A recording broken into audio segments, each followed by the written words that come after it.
बाख्राले दुःख दिन्छ, बाख्राले दुःख दिन्छ भन्छन् के। पशुपन्छीलाई पनि जति माया गरे त्यति माया गर्छन् के, त्यति साथ दिन्छन्।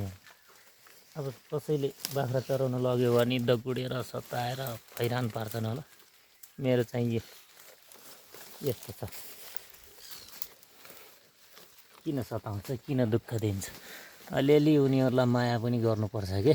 यसो केही काटेर हालिदिने, बिहानमा दाना पानी गर्ने गऱ्यो भने केही दुःख दिँदैन, मजाले चर्छन् कि यिनीहरू। ल हेर्नु, अलिकति यहाँ लहरासारा काटेर हालिदिएको मजाले खाइरहेछ साथमा। ल हेर्नु, यो न त भाग्छ न त केही गर्छ। यस्तो रमाइलो हुन्छ यिनीहरूसँग खेल्नु, हाँस्नु, चराउन लानु साह्रै मजा हुन्छ कि। ल हेर्नु, यसरी गर्नुपर्छ के। अब जङ्गलतिर लाने अनि उसलाई हेर्दै नहेर्ने, न केही हालिदिने न दाना पानी गर्ने। त्यो गर्दाखेरि साह्रै दुःख दिन्छन्।